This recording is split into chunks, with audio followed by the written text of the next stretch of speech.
The night was unusually quiet at the Arecibo Observatory in Puerto Rico. Dr. Maria Rodriguez yawned as she stared at the endless stream of data flowing across her computer screen. It was just another routine night shift, or so she thought. Suddenly, a series of strange pulses caught her attention. Maria blinked, wondering if her tired eyes were playing tricks on her. But no, the pattern was clear and persistent. It was unlike anything she had ever seen before. "Hey, John," she called out to her colleague. "Come take a look at this." Dr. John Chen hurried over, his curiosity piqued by the urgency in Maria's voice. As he leaned over her shoulder, his eyes widened in disbelief. Is that what I think it is?" he whispered, his voice trembling with excitement. Maria nodded slowly. "It looks like a distress signal, but not from Earth. This is coming from deep space."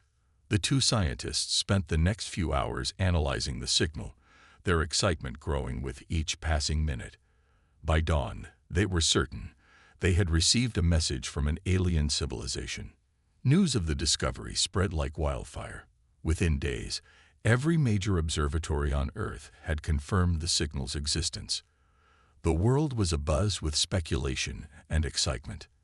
At NASA headquarters in Washington, D.C., a hastily assembled team of experts worked around the clock to decipher the message.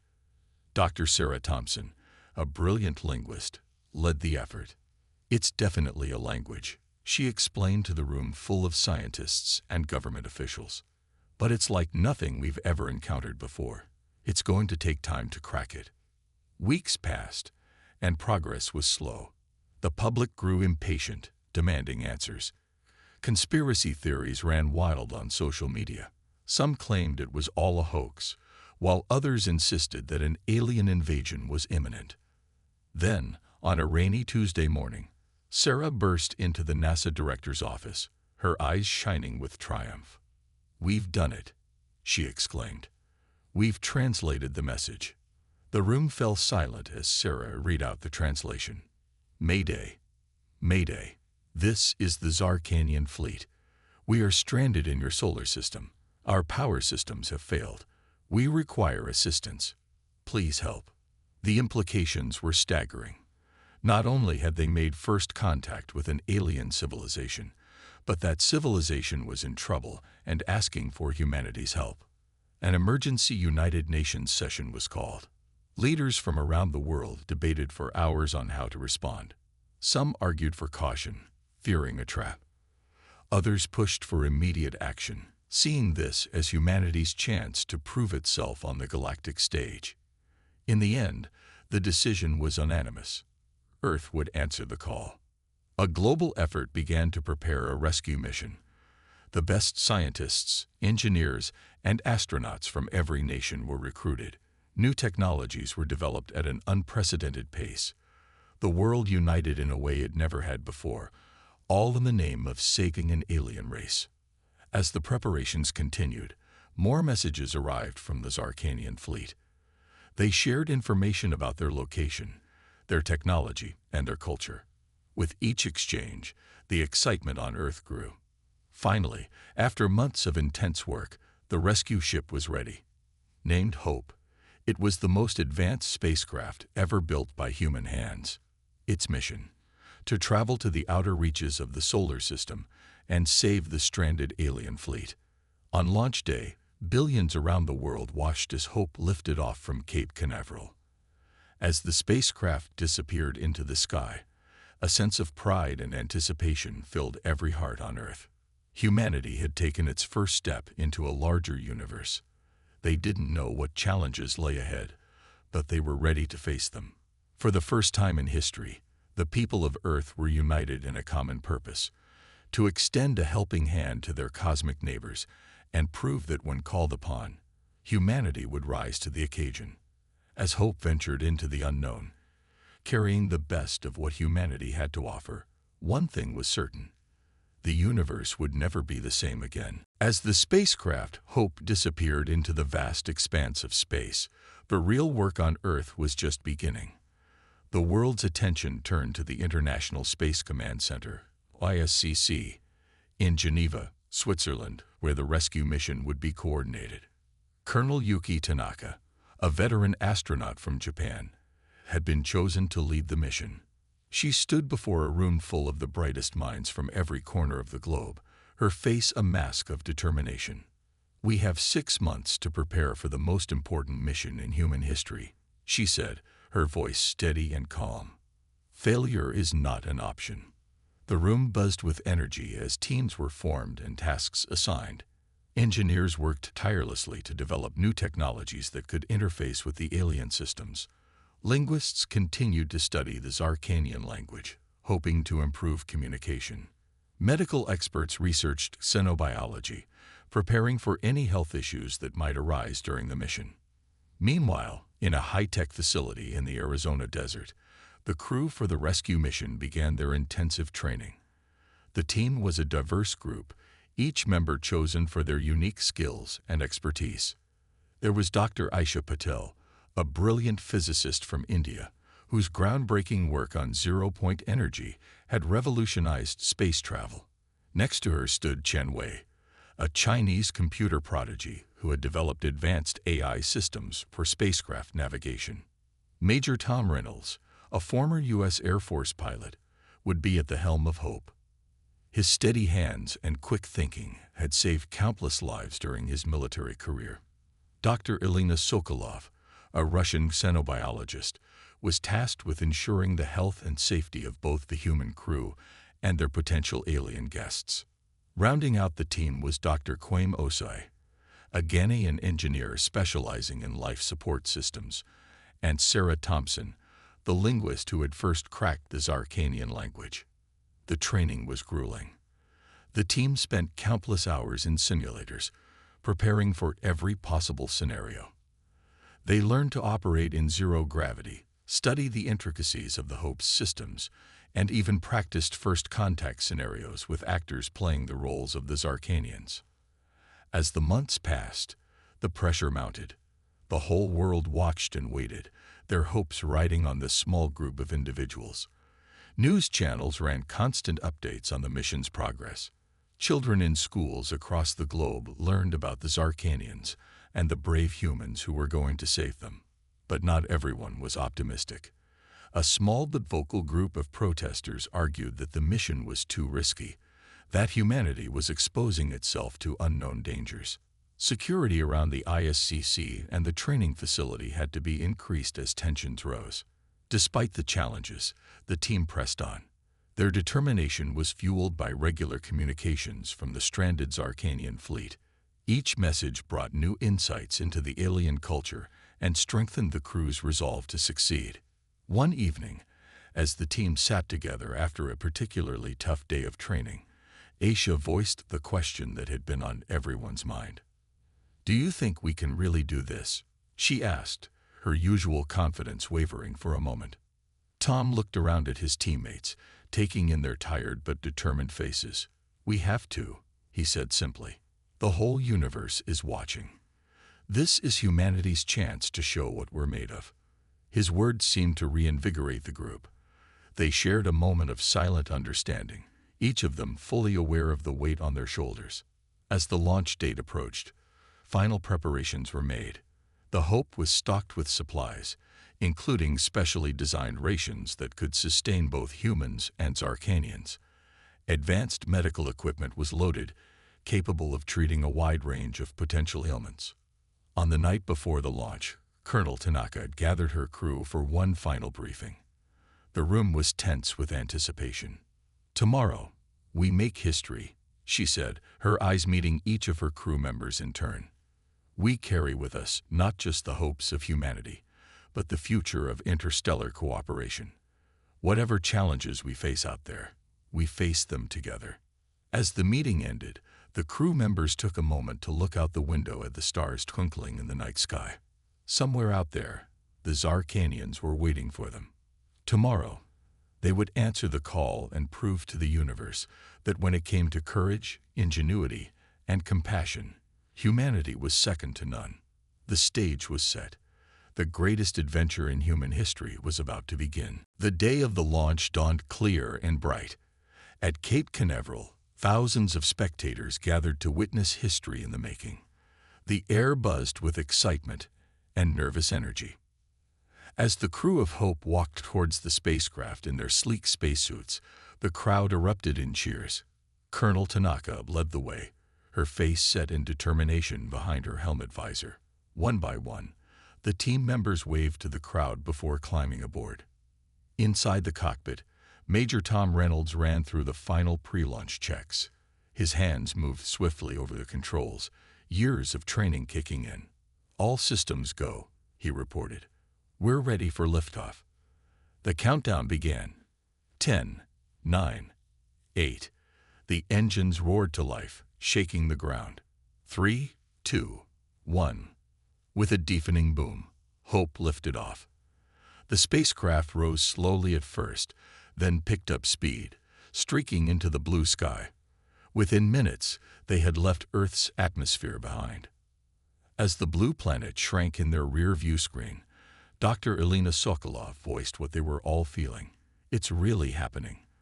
We're on our way to save an alien civilization." The initial excitement of the launch soon gave way to the reality of long-distance space travel. Days stretched into weeks as Hope journeyed deeper into the solar system. The crew settled into a routine, each member focused on their specific tasks.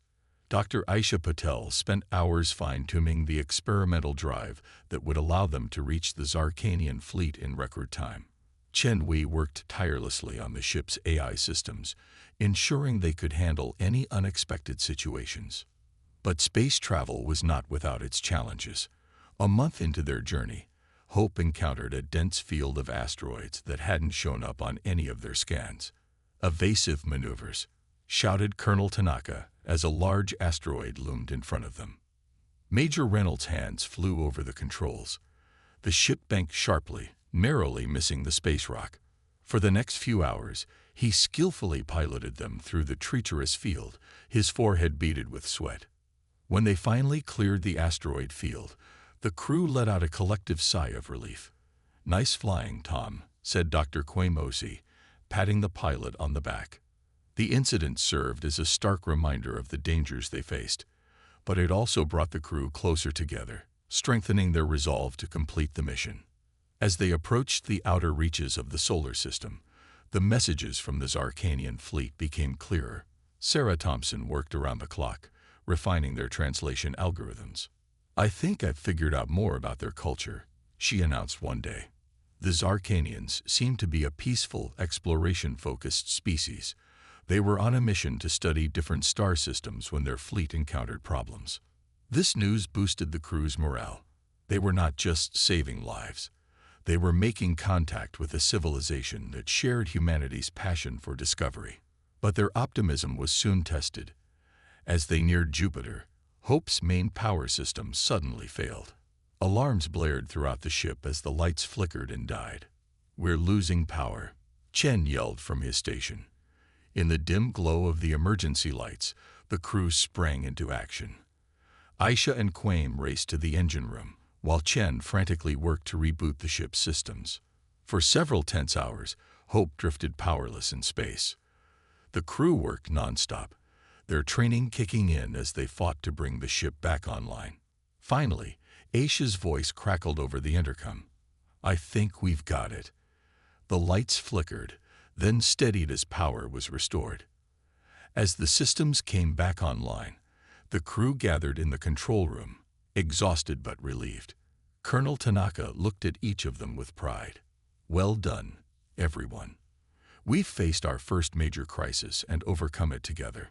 The incident was a harsh reminder of the challenges they faced, but it also proved that this crew, this blend of the best minds Earth had to offer, was capable of overcoming any obstacle. As Hope continued its journey towards the stranded Zarkanian fleet, the crew felt a renewed sense of purpose. They had faced the void of space and their own fears, and had come out stronger. Little did they know, their greatest challenge still lay ahead. The true test of humanity's resolve was yet to come, waiting for them in the cold, dark reaches of the outer solar system. After months of travel through the vastness of space, the crew of Hope finally approached the outer reaches of the solar system. Excitement and tension filled the air as they neared the location of the stranded Zarkanian fleet. "I'm picking up multiple large objects on long-range sensors," Chen Wei announced, his eyes fixed on the screen in front of him.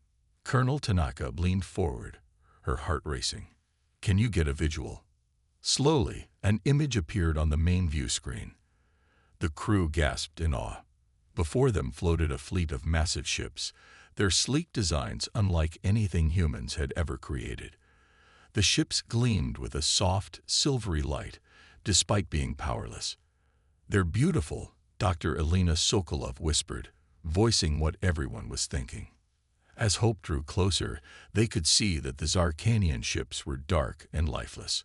Only a faint emergency beacon pulsed from the largest vessel, sending out the distress signal that had reached Earth. "Okay, team," Colonel Tanaka said, her voice steady despite the gravity of the moment. "This is what we've trained for. Let's make humanity proud." Major Tom Reynolds skillfully maneuvered Hope alongside the largest Zarkanian ship. Dr. Aisha Patel worked on establishing a compatible communication link, while Sarah Thompson prepared to translate. Suddenly, a crackling sound filled the command center. A series of clicks and whistles came through the speakers, followed by a mechanical voice speaking in broken English. "Unknown vessel. Identify. Purpose." Sarah's eyes widened. They've adapted their translation matrix to English. Incredible. Colonel Tanaka took a deep breath and responded. "This is Colonel Yuki Tanaka of the Earth vessel Hope. We've come in response to your distress signal. We're here to help." There was a long pause. The crew held their breath, waiting for a response. Finally, the mechanical voice spoke again. "Earth, humans, you came. We, grateful." A cheer erupted from the Hope's crew. They had done it. First contact had been made. Over the next few hours, the human crew worked to establish a more stable communication link with the Zarkanians. They learned that the alien fleet had been stranded for what equated to several Earth years, their power systems failing due to an unexpected interaction with a strange energy field in this part of the solar system. The Zarkanian leader, introduced as High Commander Zorn, expressed amazement that humans had managed to decode their distress signal and travel so far to help them. "We had lost hope," Zorn's translated voice said. "Your arrival, unexpected miracle." As the initial excitement settled, the real work began. Dr. Quaim Osi and Dr. Aisha Patel suited up for a spacewalk to the Zarkanian ship. They needed to examine the alien technology up close to understand how to help. As they floated towards the massive alien vessel, Quaim couldn't help but feel a sense of awe. "Can you believe this, Aisha? We're about to step foot on an alien ship." Aisha nodded, her face serious behind her helmet visor. "Focus, Quaim. We have a job to do." As they reached the airlock of the Zarkanian ship, they were met by two alien figures. The Zarkanians were tall, with slender bodies covered in what looked like iridescent scales. Their large, almond-shaped eyes blinked at the humans curiously. Despite the language barrier and the stark differences in appearance, there was a moment of profound connection as humans and Zarkanians regarded each other. Both species recognized the shared spirit of exploration and the universal language of offering help to those in need. With gestures and the help of portable translation devices, the humans were led into the heart of the Zarkanian ship. The interior was a marvel of advanced technology, even in its powered-down state. As Aisha and Quaim began to examine the Zarkanian power systems, they realized the challenge ahead of them. The alien technology was far more advanced than anything they had seen before. Yet they were humanity's best hope for saving the stranded fleet. Back on Hope, the rest of the crew waited anxiously for news. Colonel Tanaka stood at the view screen, looking out at the fleet of alien ships. The fate of two civilizations now rested on their shoulders. The real test of humanity's ingenuity and determination was about to begin. As the humans and Zarkanians began to work together, a new chapter in the history of both species was being written. The universe watched and waited to see if this unlikely alliance could overcome the challenges ahead. As Dr. Aisha Patel and Dr. Kwame Mosi delved deeper into the inner workings of the Zarkanian ship, the true extent of the challenge before them became clear. The alien technology was unlike anything they had ever encountered, operating on principles that seemed to defy the laws of physics as humans understood them. "This is incredible," Aisha muttered, her eyes wide as she examined a pulsating crystal that seemed to be at the heart of the Zarkanian power system. It's drawing energy directly from subspace." Kwame nodded, his brow furrowed in concentration. "But something's interfering with it. Look at these energy readings." Back on Hope, the rest of the crew waited anxiously for updates. Colonel Tanaka paced the command center, her usual calm demeanor showing signs of strain. Suddenly, Chen's console lit up. "Colonel, we're receiving a transmission from Earth." The main screen flickered to life, revealing the face of Dr. Julia Martinez, the head of the International Space Command Center. Her expression was grave. "Colonel Tanaka, we've been analyzing the data you've sent back," Dr. Martinez said. "We've made a disturbing discovery. The energy field that disabled the Zarkanian fleet, it's expanding." A stunned silence fell over the command center. Dr. Martinez continued, "At its current rate of growth, it will reach Earth in approximately 6 months. We need you to not only save the Zarkanians, but also find a way to stop this energy field. The fate of Earth now rests in your hands." As the transmission ended, the weight of their new responsibility settled heavily on the crew.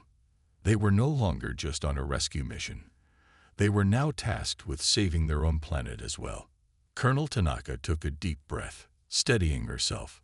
"Chen, get Aisha and Kwame back here immediately. We need to regroup." Within an hour, the entire crew of Hope was gathered in the conference room, along with High Commander Zorn and 2 other Zarkanian scientists who had been beamed aboard. "The situation is more dire than we initially thought," Colonel Tanaka began, her voice steadied despite the gravity of the news. She explained the threat to Earth, watching as expressions of shock and concern spread across both human and alien faces. High Commander Zorn's large eyes blinked rapidly, a sign of distress in Zarkanian body language. "We did not know," the translation device conveyed. "Energy field. Our fault." Dr. Elena Sokolov, who had been quietly analyzing the data, spoke up. "I don't think so, Commander. From what we can tell, this energy field is a natural phenomenon. Your fleet just happened to be the first to encounter it. But why didn't it affect our ship?" Major Tom Reynolds asked, voicing the question on everyone's mind. Aisha's eyes lit up with sudden understanding. "The drive," she exclaimed. "Our experimental drive must be generating some kind of protective field. That's why we were able to approach safely." This revelation sparked a flurry of activity. Human and Zarkanian scientists huddled together, comparing notes and theories. Despite the language barrier, their shared scientific curiosity bridged the gap between their species.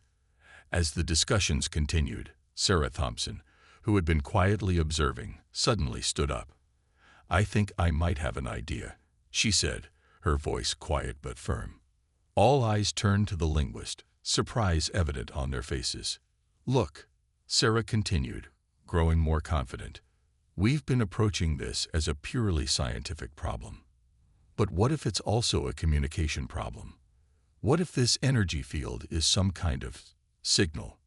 The room fell silent as they considered her words. "Think about it," Sarah pressed on. "The field responds to energy in ways we don't understand. What if we're not just dealing with a natural phenomenon, but with some kind of intelligent force?" High Commander Zorn's translator crackled to life. "Intriguing theory. In our travels, encountered many strange things. Intelligence, many forms." Colonel Tanaka nodded slowly, a glimmer of hope in her eyes. "So we're not just looking for a scientific solution, but potentially a way to communicate with this energy being." The enormity of the challenge ahead began to sink in. They weren't just dealing with advanced alien technology now, but potentially with a form of life beyond their comprehension. As the humans and Zarkanians looked at each other, a sense of unity formed between them.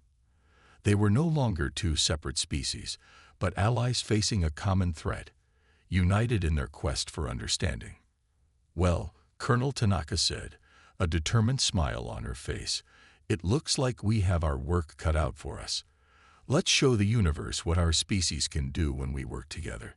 With renewed purpose, the combined crew of Hope and the Zarkanian fleets set out to unravel the mystery of the energy field. The clock was ticking, with the fate of two civilizations hanging in the balance, but together they were ready to face whatever challenges lay ahead. The days that followed were a whirlwind of activity. The combined crew of Hope and the Zarkanian scientists worked tirelessly, their differences forgotten in the face of the monumental task before them. The command center of Hope had been transformed into a hub of interspecies cooperation, with holographic displays of complex equations floating alongside strange Zarkanian symbols. Dr. Aisha Patel and her Zarkanian counterpart, a being named Xylos, had made significant progress in understanding the nature of the energy field. "It's like nothing we've ever seen," Aisha explained to the gathered team, her eyes shining with excitement despite her exhaustion. "It's not just energy, it's information. Densely packed, incredibly complex information." Xylos chirped in agreement, his translator converting the sound into words. "Like galaxy-sized computer. But purpose, unknown." Sarah Thompson had been working closely with the Zarkanian linguists, attempting to decipher the patterns within the energy field. "We've identified repeating sequences," she reported. "They're too regular to be random. I'm convinced this is a form of communication." Colonel Tanaka nodded, taking in the information. "So the question is, how do we communicate back? And what do we say?" The room fell silent as everyone pondered this question. It was Dr. Chen Wei who finally spoke up, his voice quiet but firm. "We need to send a probe into the heart of the field." The suggestion was met with a mix of excitement and apprehension. Major Tom Reynolds voiced what many were thinking. "But how? Our ships can't penetrate the field without losing power." "Not our ships," Chen said, a glint in his eye. "A new kind of probe, one that combines our technology with the Zarkanians." The idea sparked a flurry of activity. Human and Zarkanian engineers huddled together, sketching designs and arguing good-naturedly over technical specifications. Dr. Kwame Osei led the effort, his expertise in life support systems proving invaluable as they worked to create a probe that could withstand the intense energies of the field. As the days passed, a plan began to take shape. They would build the probe using a combination of Earth's most advanced AI systems and Zarkanian quantum technology. This probe would be capable of translating the energy patterns into understandable data and hopefully of transmitting a message back. But there was a catch. The probe will need to be guided manually for the first part of its journey, Kwame explained to a somber audience. "The field's interference is too strong for remote operation. Someone will need to pilot it to the edge of the field. And that's a one-way trip."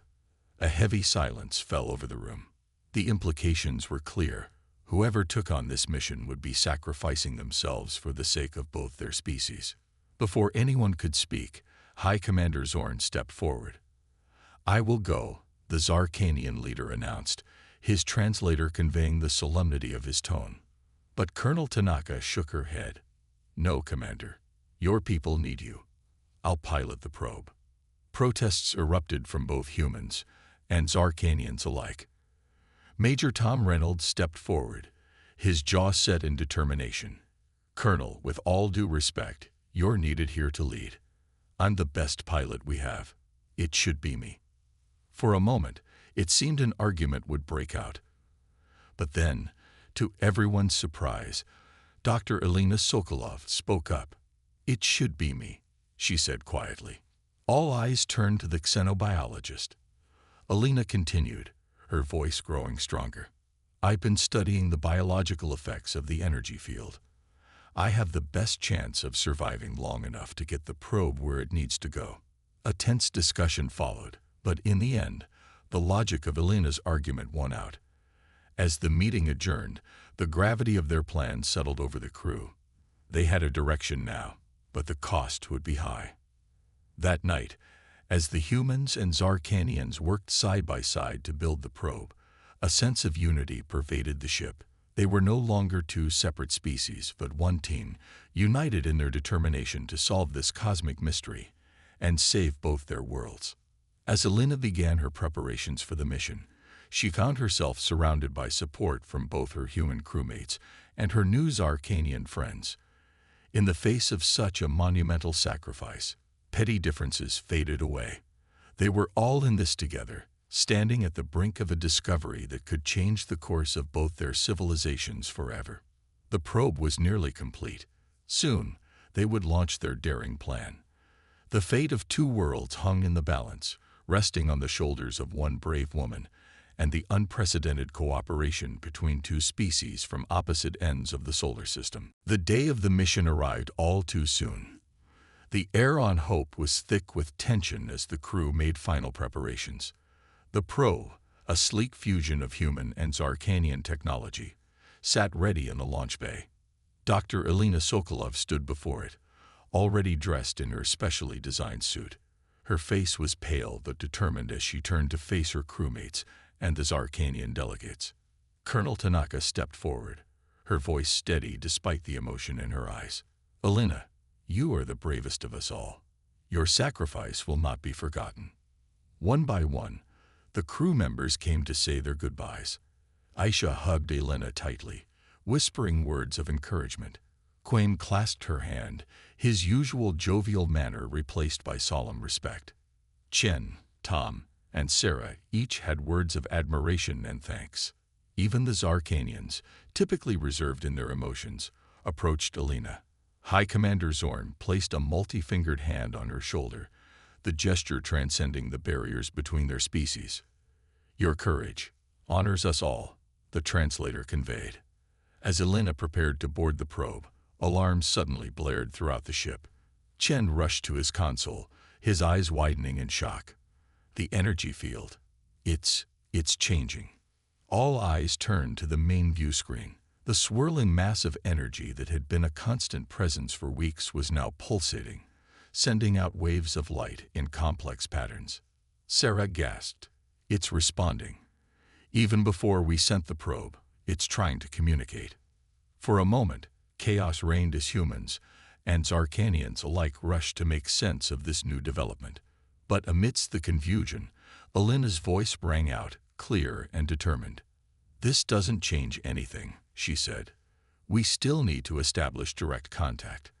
I'm going in." Before anyone could protest, Elena had sealed herself inside the probe. The launch sequence initiated, and with a burst of energy, the tiny craft shot out into space. On Hope's bridge, the crew watched with bated breath as Elena skillfully piloted the probe towards the heart of the energy field. Her voice came through the comm system, calm and focused as she reported her status. As the probe neared the edge of the field, the energy patterns grew more intense. Suddenly, Elena's voice crackled over the comm. "Something's happening. The field. It's pulling me in." The crew watched in horror as the probe was enveloped by a burst of blinding light. For several agonizing moments, all contact was lost. Then, just as suddenly, the light faded.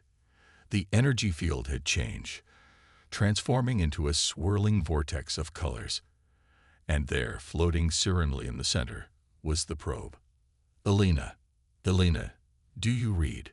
Colonel Tanaka called out, her composure finally breaking. There was a moment of static, then Elena's voice came through, filled with awe. "I'm here, Colonel. And I'm not alone." What followed was beyond anything they could have imagined. Through Elena, acting as a conduit, the entity within the energy field began to communicate. It was a being of pure energy, ancient beyond comprehension. It had been traveling the universe, collecting knowledge and experiences from countless civilizations. The field that had trapped the Zarkanians and threatened Earth was simply its way of reaching out, of trying to understand the strange new life forms it had encountered. As Elena relayed this information, the mood on Hope transformed from fear to wonder.